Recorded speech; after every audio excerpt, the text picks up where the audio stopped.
व्याकरण में विराम चिन्हों का स्थान महत्वपूर्ण होता है। विराम चिन्हों की सहायता से बोलने, पढ़ने, अर्थ समझने में बहुत सुविधा होती है। तो हम उदाहरण देखते हैं। सामान्य कथन रोको मत जाने दो,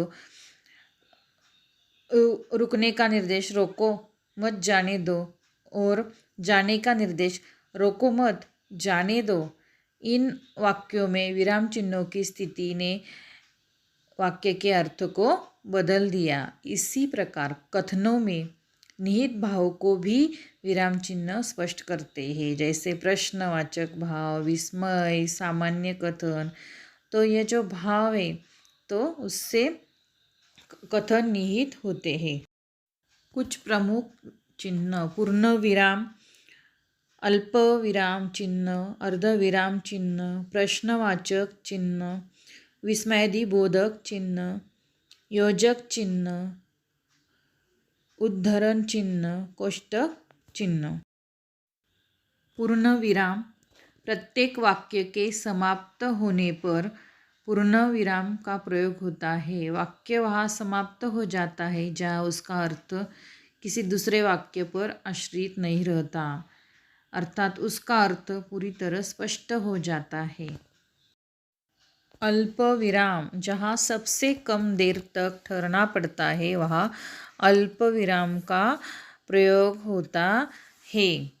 उसी प्रकार आगे अर्धविराम, जो अर्धविराम, अल्प विराम तथा पूर्ण विराम के बीच की अवस्था, इसलिए अर्धविराम पर अल्प विराम की अपेक्षा अधिक और पूर्ण विराम की अपेक्षा कम ठहरना पड़ता है। यही कारण है कि अर्धविराम का प्रयोग बहुत ही सावधानी से करना पड़ता है। प्रश्न चिन्ह: प्रश्न का बोध होने पर वाक्य के अंत में प्रश्न चिन्ह का प्रयोग।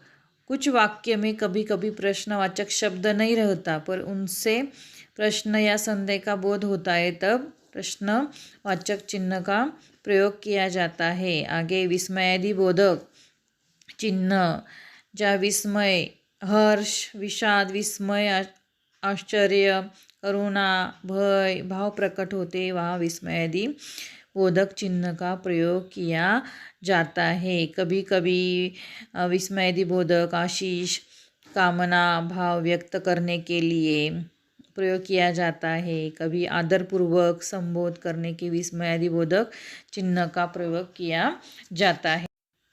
योजक चिन्ह यानी हाइपन वह बोला जाता है। तो योजक चिन्ह दो या दो से अधिक शब्दों को जोड़कर एक शब्द बनाता है। जब दो खंड समान रूप से प्रधान हो पर लुप्त रहे तो उनके बीच यह चिन्ह आता है, जैसे लोटा, डोरी, फल, फूल, भात, ताल। जैसे दो विलोम शब्द हो उसके बीच में योजक चिन्ह आता है, जैसे हमने शब्द युग्म शब्द देखे, झूठ, सच, रात, दिन, जीवन, मरण, इनके बीच ये योजक चिन्ह आता है। उसी प्रकार एकार्थ शब्द के बीच में, समानार्थ शब्द के बीच में भी योजक चिन्ह आता है। खाना पीना, चाल चलन, रुपया पैसा, दीन दुखी।